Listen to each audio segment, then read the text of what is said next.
बाहरी हमको ढूंढेंगी। आज इस कार्यक्रम में मैं आपके साथ प्रीति और विविध भारती गोल्डन आवर्स के स्टूडियो में हमारे साथ डॉक्टर जी आर सैयद साहब। डॉक्टर साहब, आपको बहुत बहुत स्वागत करते हैं गोल्डन आवर्स के स्टूडियो में। जी बहुत बहुत शुक्रिया और सभी सुनने वालों को मेरा बहुत प्यार भरा नमस्कार।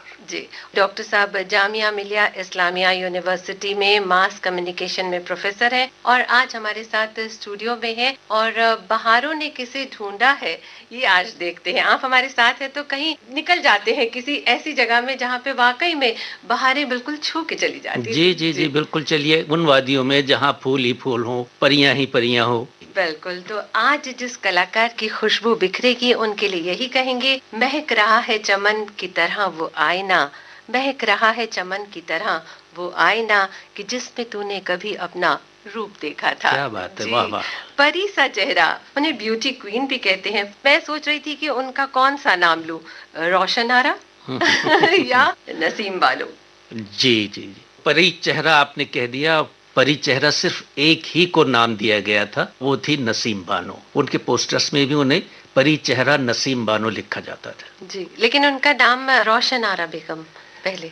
जी, बचपन का नाम ऐसा था उनका, लेकिन उसके बाद में फिर वो नसीम बानो के नाम से ही मशहूर हुई। नसीम बानो यूं समझ लीजिए कि वो इंसिडेंटली फिल्मों में आई, जबकि उनका पूरा खानदान, उनके जितने बुजुर्ग थे, वो कोई नहीं चाहता था कि वो फिल्मों में जाए, और खासतौर से उनकी माँ। जी, तो अब हम पूरा परिचय भी करवा देते हैं, लेकिन उससे पहले मैं सोच रही थी, आपने नसीम बानो कह ही दिया है तो हम एक गीत यहाँ पे सुनते हैं। उनकी बहुत ही पॉपुलर फिल्म मुझे याद आ रही है, पुकार। हाँ, क्या कहने पुकार के। उसका एक गीत यहाँ सुन लेते हैं। जी जी, जिंदगी का साज भी क्या साज है, हाँ, वो खुद उनकी आवाज में उनकी है। आवाज में ये सुन लेते हैं।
रहा है और बेआवाज है।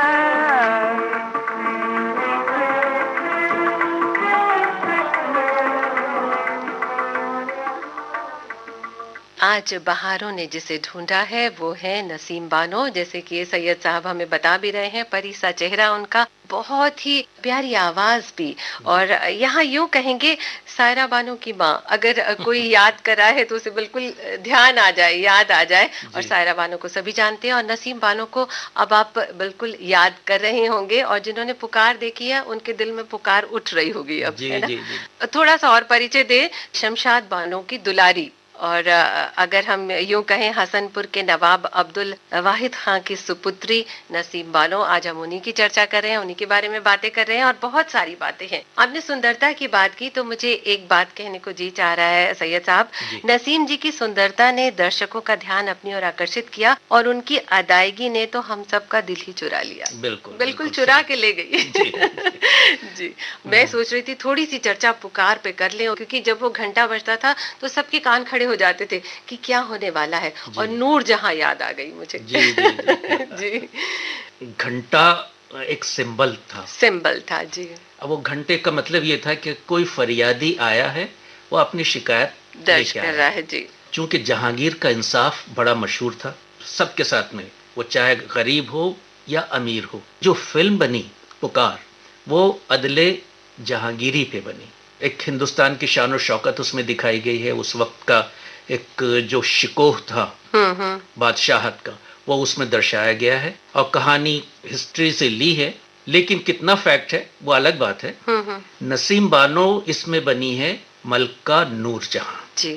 उनका वो पुरवकार अंदाज, वो चलना, उनका लिबास और उनकी शान और शौकत, और खास तौर से उनकी आंखें ऐसी बोलती हुई आंखें। हाँ, किसी डायलॉग की जरूरत नहीं है। वो अपनी आंखों से सब कुछ अदा कर देती थी। ये तो उनका उसमें प्रेजेंटेशन था। और मैं बता दूं कि बड़ा भोलापन था नसीम बानो के किरदार में। इतना भोलापन, उसमें एक सीन शायद हमारे दर्शकों को याद हो, आपको भी याद होगा, कि उसका हीरो 2 नेपालतू कबूतर उनके हाथ में देता है। जी। जब उनकी मुलाकात होती है कि आप ये रखी, कुछ जरूरी काम से उसको जाना था। चमन का सीन है, अब वो दोनों कबूतर लिए खड़ी हुई हैं। नसीम बानो उड़ गया, एक उनका हाथ से छूट गया, वो उड़ गया। अब जब वो आते हैं हीरो साहब, अब कहते हैं मेरे तो 2 कबूतर थे, एक कबूतर क्या? तो उन्होंने कहा वो तो उड़ गया। तो पूछता कैसे? वो दूसरा कबूतर भी उन्होंने हाथ से उड़ा दिया। तो ये इतना लोगों को पसंद आया था उनका ये सीन कि अभी तक हमारे दिमाग में वो छाया हुआ है। बिल्कुल एकदम नेचुरल सीन था वो। ऐसा लगा नहीं कि उन्होंने इसे तैयार किया है और कहा है, बहुत सहजता से कह के चले गए। एक्टिंग लगी ही नहीं। उसमें तो ऐसा लगा कि एक भोली भाली मासूम सी लड़की, उससे पूछा कैसे, तो उसने कहा ऐसे, उड़ा दी। जी, मैं सोच रही थी आपने पुकार का जिक्र किया है, और भी बहुत सारी बातें हैं पुकार पे तो, लेकिन एक गीत यहाँ सुन लेते हैं। जी जरूर।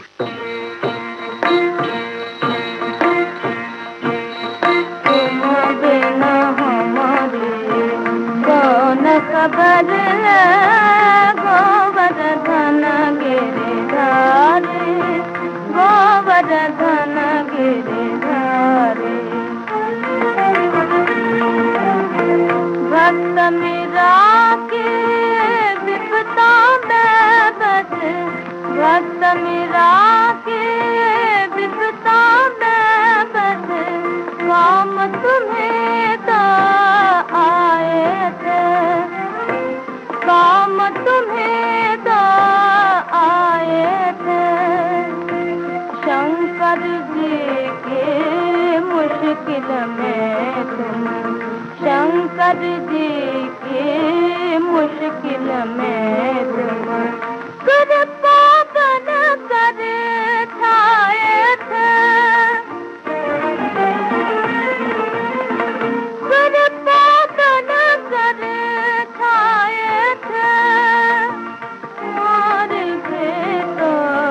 आकर सुन लो, मार भेद आकर सुन लो। वो जग के रखवारे, वो जग के रखवारे, गोवर्धन गिरिधारी, गोवर्धन बिन हमारे कौन खबर ले गोवर्धन गिरधारी गोवर्धन गिरधारी उलझ गए थे तुम ही जाके उलझ गए थे तुम ही जाके दुर्योधन के पापों से दुर्योधन के पापों से द्रौपदी की लाज बचा दी द्रौपदी की लाज बचा दी लंपट स्वामी हाथों से लंपट स्वामी हाथों से मुझ पर भी कृपा हो जाए मुझ पर भी कृपा हो जाए अब है मोरी बारी अब है मोरी बारी गोवर्धन गिरधारी गोवर्धन गिरधारी। वाकई में पुकार की यादें आपने ताजा कर दी और आपने वो कबूतर वाला जो किस्सा सुना रहा है सैयद साहब, मतलब क्या कहूँ, मुझे भी बड़ा याद आ गया। वो भूल सी गई थी लेकिन वो परतें ऐसे उतर गई बिल्कुल, है ना।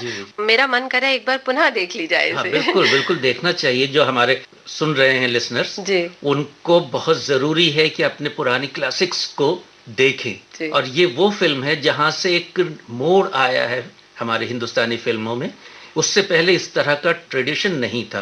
पुकार के बाद से ऐसी फिल्मों पे जोर दिया गया। उसके बाद में फिर हिस्टोरिकल कई फिल्में आई, लेकिन पहली फिल्म जिसे मील का पत्थर कहा जाए वो पुकार थी। बिल्कुल, और सबको बहुत पसंद आई थी। सैयद साहब, बहुत ही प्यारी फिल्म और इस पे चर्चा फिर बीच बीच में होती रहेगी क्योंकि बातें होती रहेंगी तो बातें निकलती रहती हैं, कुछ ना कुछ आपको याद आएगा ही आएगा।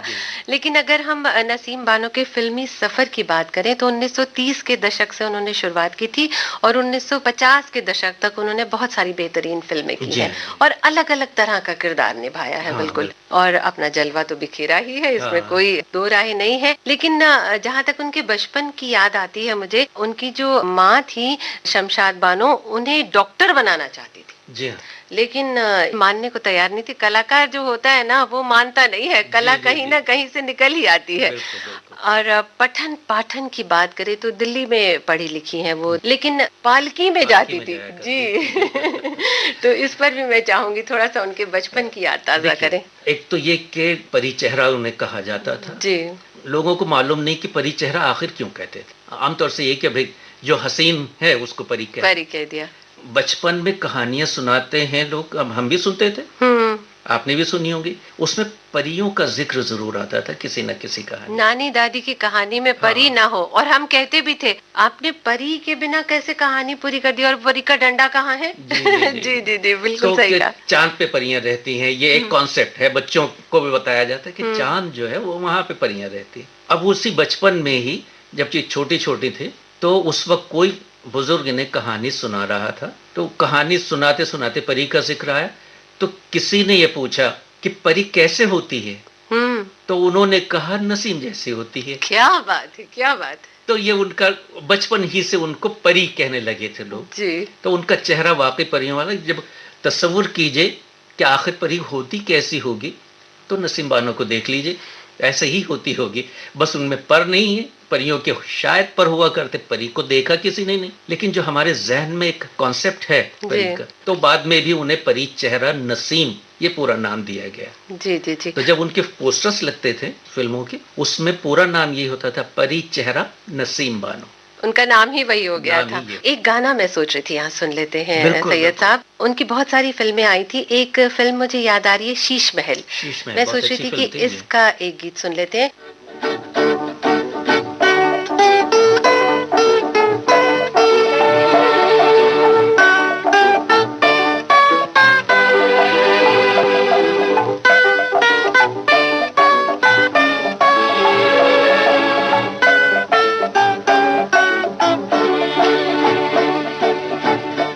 जिसे ढूंढती फिरती है मेरी नजर, जिसे ढूंढती फिरती है मेरी नजर, तू वही तो नहीं, तू वही तो नहीं।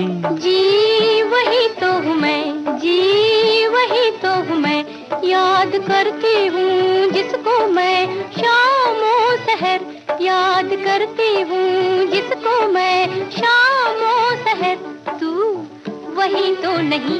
जी वही तो हूँ मैं, जी वही तो हूँ मैं। प्यार करना मुझको जिसने सिखला दिया, प्यार करना मुझको जिसने सिखला दिया, दिल को बहला दिया, दिल को बहला दिया, तू वही तो नहीं। जी वही तो हूँ मैं, जिसने रास्ता मोहब्बत का दिखला दिया, जिसने रास्ता मोहब्बत का दिखला दिया, जीना सिखला दिया, जीना सिखला दिया, तू वही तो नहीं। जी वही तो हूँ मैं।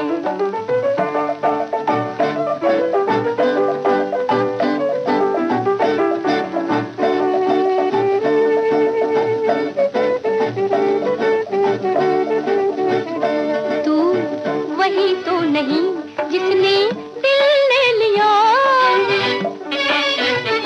मुझ पे अपनी मोहब्बत का जादू किया, जिसने आकर सजाया मेरे दिल का घर, जिसने आकर सजाया मेरे दिल का घर, तू वही तो नहीं। जी वही तो हूँ मैं, मेरे जीवन का सब कुछ है तेरे लिए, मेरे जीवन का सब कुछ है तेरे लिए, तेरे जीवन का सब कुछ है मेरे लिए, तेरे जीवन का सब कुछ है मेरे लिए, जिस पे कुर्बान है मेरी जानो जिगर, जिस पे कुर्बान है मेरी जानो जिगर, तू वही तो नहीं। जी वही तो हूँ मैं, जिसे ढूंढती फिरती है मेरी नजर, तू वही तो नहीं। जी वही तो हूँ मैं, जी वही तो हूँ मैं। विविध भारती के गोल्डन आवर स्टूडियो में बहारे हमको ढूंढेंगी कार्यक्रम में आप है प्रीति के साथ, और स्टूडियो में हमारे साथ हैं डॉक्टर जी.आर. सैयद साहब। डॉक्टर साहब, हम बातें कर रहे हैं नसीम बानो के बारे में। बहुत खूबसूरत परी आप बार बार कह रहे हैं और नाम ही हो गया उनका परी। मैं सोच रही थी अदाकारी पे थोड़ा सा आते हैं, तो जैसे हम किसी ना किसी को ऑब्जर्व करते हैं, किसी ना किसी को देख करके हमें लगता है कि हमें ये करना चाहिए, तो अदाकारी की बात करें तो शायद सुलोचना की अदाकारी ने बहुत पसंद थी, है ना, उनकी प्रशंसक रही वो। जब उन्हें ऑफर मिला था सोहराब मोदी की फिल्म हैमलेट में अभिनय करने का, तो उनकी माँ ने मना कर दिया था कि नहीं नहीं, पढ़ाई लिखाई कर रही हैं और बहुत छोटी है अभी। तो इन्होंने, हमने ऐसा सुना कि खाना पीना बिल्कुल छोड़ दिया था कि मुझे जाना ही जाना और मुझे करना ही करना, और माँ का कोमल हृदय जो था वो पिघल गया और ये इधर आ गई तभी तो हमने देखा उन्हें। जी, इसका थोड़ा सा बैकग्राउंड में बता दूं। जी, ये बच्ची जब पैदा हुई तो शमशाद बानो ये चाहती थी कि मैं अपनी बेटी को डॉक्टर बनाऊंगी, इंग्लैंड भेजूंगी पढ़ाने के लिए। परवरिश उनकी इसी अंदाज से हुई, दिल्ली में पढ़ी, यही ब्रॉटअप हुआ उनका कि शुरू से ही उन्हें डॉक्टर बनाने का जहन में था। चूंकि शमशाद बानो फिल्मों से भी जुड़ी रही, उनके बहुत सारे दोस्त फिल्मों में थे, तो एक मर्तबा किसी फिल्म की शूटिंग हो रही थी तो शमशाद बानो के साथ में ही छोटी नसीम ये भी चली गई। जब नसीम वहां पे गई तो लोग उसको देखते ही रह गए। आमतौर से होता ये था कि शमशाद बानो अपनी बेटी को कि किसी की नजर न लग जाए पर्दे में रखती थी। अगरचे वो मॉडर्न थे, पर्दा वर्दा सिस्टम नहीं था उनके, बस दिखाना नहीं था किसी को। कि ये इसको कोई देखेगा तो नजर लग जाएगी। लेकिन जब वहां स्टूडियो गई जहाँ शूटिंग चल रही थी तो वहां पे पर्दा तो हटा हुआ था। जब लोगों ने देखा या खासतौर से बड़े प्रोड्यूसर्स ने देखा तो अचंभे में रह गए, क्या है इतनी हसीन लड़की भी इस धरती पे है, अब वो फिल्मी दुनिया में क्यों नहीं। तो वहाँ पे उनकी वालदा से बात की तो उन्होंने साफ मना कर दिया। और आपने जिक्र किया हैमलेट का जी। उसके लिए इन्हें ऑफर मिला तो उनकी माँ ने मना कर दिया कि नहीं, मेरी बेटी फिल्मों में काम नहीं करेगी। पहली बात तो ये कि छोटी है, बहुत छोटी है अभी, हाँ। दूसरी ये कि इसको एक्टिंग वैक्टिंग नहीं आती। नसीम बानो में चूंकि आर्टिस्ट मौजूद था, उनके खमीर में वो था, एक अदाकारा मौजूद थी, उस अदाकारा ने उनको उकसाया, आपकी डेस्टिनी आपको पुकारती है। हाँ। जी। तो उन्होंने एक जिद की कि नहीं, मैं तो फिल्मों में काम करूँ। वो फिल्में वो देखती भी थी और उस वक्त की जो मशहूर हीरोइन थी वो उनसे प्रभावित भी थी अच्छी खासी। खासतौर से देविका रानी उस वक्त बहुत उरूज पे थी और सुलोचना, उनको देख के उन्होंने चाहा कि मैं भी फिल्मों में जाऊं। तो जब मना किया गया तो उन्होंने खाना पीना छोड़ दिया। चाहिए तो चाहिए, मुझे हाँ। जाना है तो जाना है। बाल हट जिसे कहते हैं, माँ का दिल पिघल गया। हाँ। जी, एक गीत यहाँ सुन लेते हैं। और उनका कौन सा गीत सुने? चांदनी रात का सुने जी।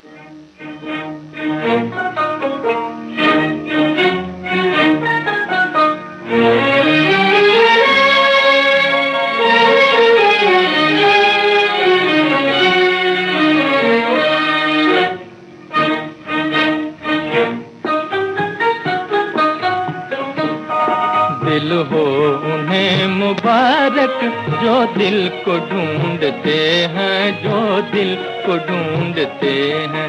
दिल हो उन्हें मुबारक जो दिल को ढूंढते हैं, जो दिल को ढूंढते हैं। हम दिल से हाथ धोकर कातिल को ढूंढते हैं, कातिल को ढूंढते हैं। हम दिल से हाथ धोकर कातिल को ढूंढते हैं, कातिल को ढूंढते हैं। ऐ मौत आके तू ही अब रास्ता दिखा दे, रास्ता दिखा दे। ऐ मौत आके तू ही अब रास्ता दिखा दे। दर दर भटकने वाले, दर दर भटकने वाले मंजिल को ढूंढते हैं, मंजिल को ढूंढते हैं। हम दिल से हाथ धोकर कातिल को ढूंढते हैं, कातिल को ढूंढते हैं।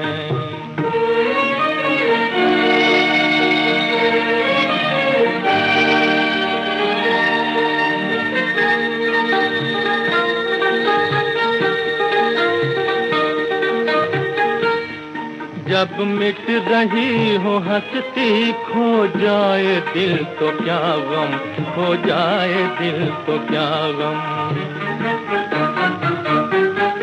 जब मिट रही हो हंसती खो जाए दिल तो क्या गम। उल्फत पे मिटने वाले सब दिल को ढूंढते हैं, सब दिल को ढूंढते हैं। दिल हो उन्हें मुबारक जो दिल को ढूंढते हैं, जो दिल को ढूंढते हैं। हम दिल से हाथ धोकर कातिल को ढूंढते हैं, कातिल को ढूंढते हैं, कातिल को ढूंढते हैं, कातिल को ढूंढते हैं, कातिल को ढूंढते हैं।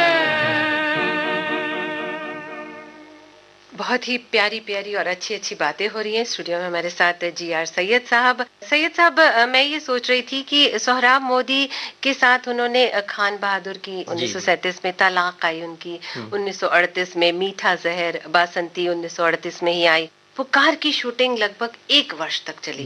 बहुत ही बेहतरीन फिल्म। और अगर हम भाषा की बात करें तो कहीं ना कहीं उसमें ज्यादा उर्दू ही थी, है ना?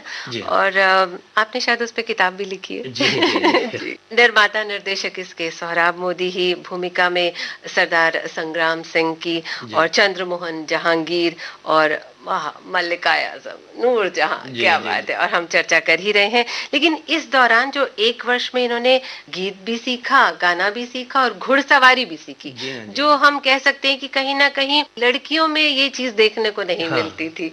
तो ये उस वक्त वो दौर ऐसा था कि किसी भी खानदान में लड़कियों पे कुछ ज्यादा पाबंदियां थी।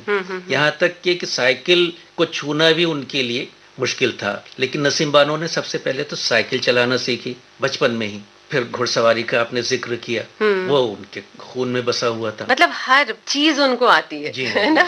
गाना ये तो उनको विरासत में मिला था। उनकी नानी भी, यानी शमशाद बानो की माँ, वो भी बहुत बड़ी सिंगर थी अपने दौर की। अच्छा जी। उसके बाद शमशाद बानो खुद ही बड़ी सिंगर हुई। नसीम बानो को म्यूजिक से पहले दूर रखा गया, लेकिन उनकी आवाज इतनी दिलकश, इतनी मनमोहनी थी कि उनको बाकायदा म्यूजिक की तालीम दी गई बचपन से। तो फिर वो परवान चढ़ी उनकी तालीम, और म्यूजिक में भी उन्होंने बहुत बहुत, पंजाबी में और फारसी में, अलग अलग भाषाओं में उनके गीत मिलते हैं जो फिल्म से हटके हैं। पुकार में जिंदगी का साज भी क्या साज है, बज रहा है और बेआवाज है, क्या वो लिरिक्स भी उसके बहुत अच्छे और आवाज भी इनकी। इसी तरह उनके फिल्मों में कई गीत हैं जो उनपे ही फिल्माए गए हैं, और बल्कि उन्होंने दूसरी हीरोइन के लिए भी प्लेबैक किया है। नसीम जी की आवाज का जिक्र किया है तो मैं सोची थी उनकी आवाज में एक गीत यहाँ सुनते चलते हैं। बिल्कुल बिल्कुल, सुनाइए।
फल आइल, एक बूटे पर फल आइल, बढ़ गए नजर की नजरिया, बढ़ गए नजर की नजरिया, ओ हीर सावर के यारे जराए, ओ हीर सावर के यारे जराए, सावर वाला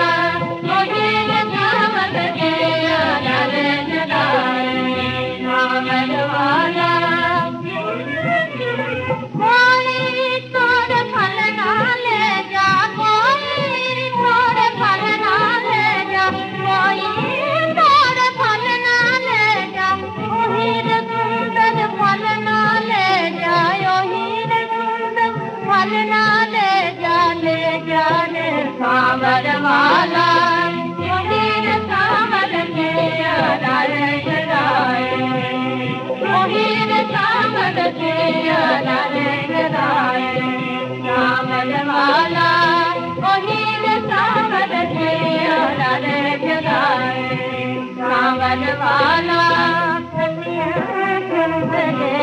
बगियन कलियां चुन गेली बगियन, ओ हीर कलियन बतिया दे, ओ हीर कलियन बतिया दे, बतिया दे सावर वाला, ओ हीर सावर के यारे जगाए, ओ हीर सावर के यारे जगाए, सावर वाला ओ हीर सावर के। बहुत ही प्यारा सा गीत और बहुत ही मधुर आवाज। जी, जी। मतलब देखने में कहीं, आवाज में कहीं, अदायगी में कहीं कोई जोड़ नहीं है जी, जी। नसीम बानो हाँ। का। 1950 में शीश महल आई थी। जी। शीश महल में नसीम जी का जो अभिनय था वो बहुत ही अलग था और उनकी अलग सी प्रतिभा उभर के आई थी। जी। मतलब कहते हैं साधारण कपड़ों में बिल्कुल, कहाँ हाँ। मल्लिका को देखा और कहाँ साधारण कपड़ों में भी बिल्कुल खिल के आती थी और बिना मेकअप के, बिना गहनों के भी हाँ। इतनी खूबसूरत लग रही जी, थी। जी, जी। देखिए, जब खुदा हुस्न देता है तो नजाकत आ ही जाती आहा, है। क्या बात है। तो हुस्न उनको खुदादाद था, जी। एक नेचुरल ब्यूटी थी कि वो किसी मेकअप की मोहताज नहीं थी। लेकिन उनको एक खास दिलचस्पी थी ड्रेसेस से। वो अपने ड्रेस खुद डिजाइन करती थी और उनका कलर कॉम्बिनेशन का जवाब नहीं था। सब लोग अशश करते थे। बहुत सादे कलर्स लेती थी वो, और खासतौर से पीला कलर उन्हें बहुत ज्यादा पसंद था। अरे वाह। पीला कलर ये कहा जाता है कि बीमार की निशानी होती है। हाँ। लेकिन वो पीले कलर में इतनी ज्यादा खूबसूरत लगती थी कि कुछ लोगों के अंदाज में कि बिजलियां गिराती थी। जी, जी। ड्रेस डिजाइनिंग खुद वो अपनी भी करती थी और एडवाइस करती थी दूसरे लोगों को भी। शीश महल में उनके अपने ड्रेसेस हैं जो उन्होंने अपनी पुरानी साड़ियों से काट कूट के बनाए थे। अरे वाह, क्या बात है। टेलर को क्रिएटिविटी कहते हैं इसको। जी। तो वो करती थी। पुराने कपड़ों को वो नए अंदाज में ढालने का हुनर उनमें बहुत था। कहाँ तो वो मलका पुकार की और कहाँ ये शीश एकदम कंट्रास्ट रोल है। दर्शकों को बहुत भाई इनकी अदाकारी जी। और जिस अंदाज से एक उतार चढ़ाव जो शीश महल उनके वालिद का था, अब वो गिरवी रखा जाता, उसके बाद बिक जाता है, नीलाम होता है एक महाजन के हाथों। वो महाजन अपने बेटे से चाहता था कि इनकी बेटी का ब्याह हो जाए, लेकिन ये जमींदार थे, वो किसी तरह बर्दाश्त नहीं कर सकते। लेकिन उसके बाद में जो कहानी ने मोड़ लिया जी। और उसके बाद जो ये अपनी अदाओं से, अपनी एक्टिंग से जो लोगों के दिल में उतरे, वो आज तक उनका जादू हम पे तारी है, चल रहा है। वो तो हमें आज स्टूडियो में भी दिख रहा है सैयद साहब। बिल्कुल आपको सारी बातें ऐसे लग रहा है कल ही की बात हो यूं ही। और बहुत सहज से आप सारी चीजें बता रहे हैं। और जो कलर कॉम्बिनेशन आपने बताया कि येलो कलर, पीला रंग उन पे बहुत खिलता था और उन्हें बहुत पसंद था।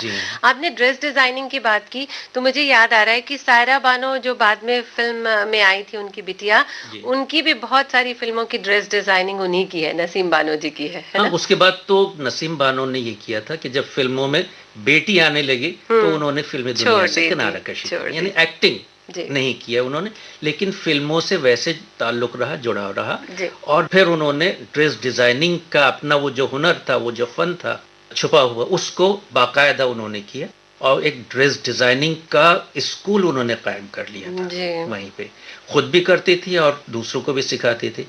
तो अपनी बेटी के लिए, यानी सायरा बानो के बहुत सारी फिल्मों के ड्रेसेस उन्होंने खुद तैयार किए। और यहाँ तक कि ये होता है कि दूसरे जो और फिल्मों के सेट्स होते हैं उनमें भी उनके ड्रेसेस को बारो किया जाता था, किराए पे लेते थे लोग। अच्छा। तो ये उनका काम था। क्या बात, मतलब ऑलराउंडर। जी। एक गाना सुन लेते हैं, बातें बहुत सारी है। मैं सोची थी शीश महल की चर्चा हो रही है तो एक गीत शीश महल से सुन लिया जाए। हो जाए जी। नहीं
बहुत ही प्यारा सा गीत। और इसके साथ ही सैयद साहब ये कहना चाहेंगे कि आज का सफर यहीं तक और बाकी की बातें हम अगले एपिसोड में करेंगे। आज के लिए आप सभी से कहना चाहेंगे नमस्कार।